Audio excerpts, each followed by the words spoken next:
Hey everyone, welcome back. I'm Jay. Welcome to IELTS Daily.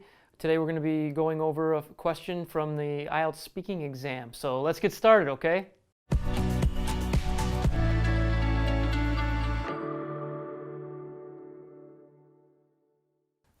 So in today's lesson, we're going to focus on a question from part 2 of the IELTS speaking exam. And as with me, as always, is my good friend Chris. How are you, Chris? Hello Jay, I'm really well. Hello to all the students. And yes, you're absolutely right. Today we're going to look at part 2, and this is a question about the weather. But it's a bit of a different question, and this was a recent question from the exam in the past few months. I'm sending that question over to you now, Jay. Do you want to have a look? And you will see that the question is as follows on the screen. Describe a time when the weather changed your plans. You should say what the plans were, how the weather affected your plans, if you made any other plans, and explain how you felt about this change of plans. Difficult question, you have to think about a specific example, or you need to make something up. We want to hear what your ideas are as you're writing. Your minute starts now.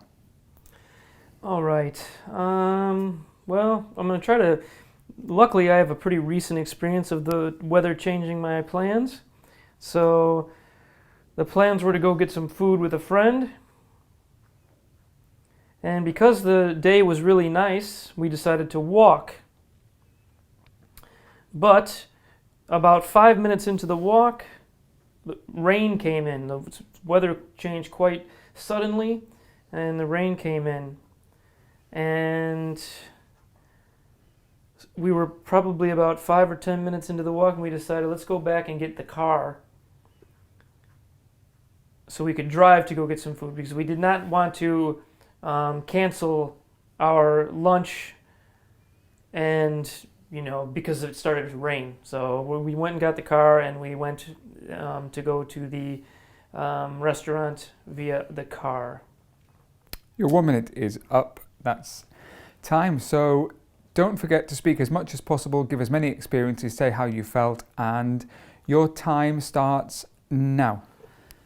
So, pretty recently, a friend and I were gonna go have some lunch together, and we decided that since it was such a nice day, at this time the sun was shining and it was pretty okay out, I guess. The temperature was all right.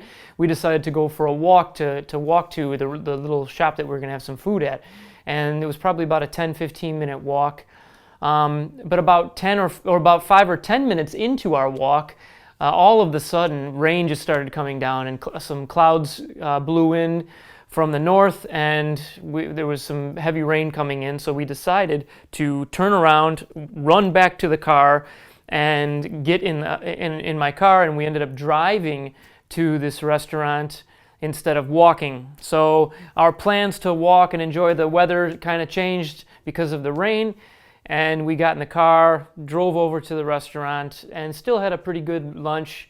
Had some good sandwiches and had a nice chit chat and catch up, and we didn't let the weather affect us, because as we know, the weather is always going to change, and it's up to us to adapt to it. So, yeah, there you go. Thank you very much. How'd I go, Good. Chris? Very well. Do you have any secrets you want to tell us about this particular incident? Any secrets? Yeah. Oh, it was you and I. It was me and you. Okay, good. Yes. We went to get some lunch, and yes, the rain came in.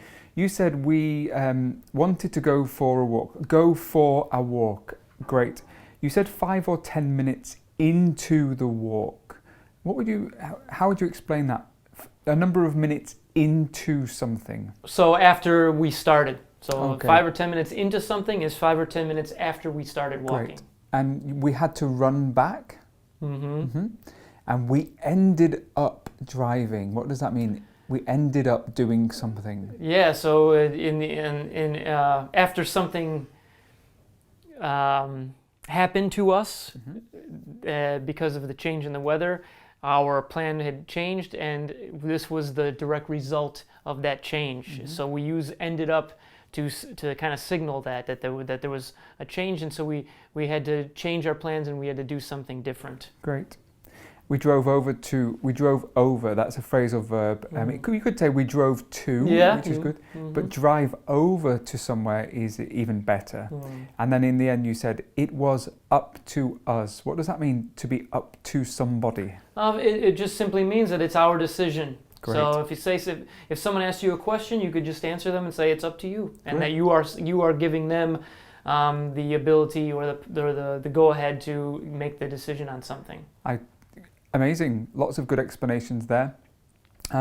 Don't forget in the test, you spoke for adequate amount of time. If the examiner, gives you this signal, you could, or they tell you to keep going. If you give you a signal to continue, then you should just continue. You did really well, Jay. I'm really interested in what you heard. That's all from me. Yeah, that's all for me too. Thanks for listening, guys. We really appreciate it, and we will see you next time. Take care.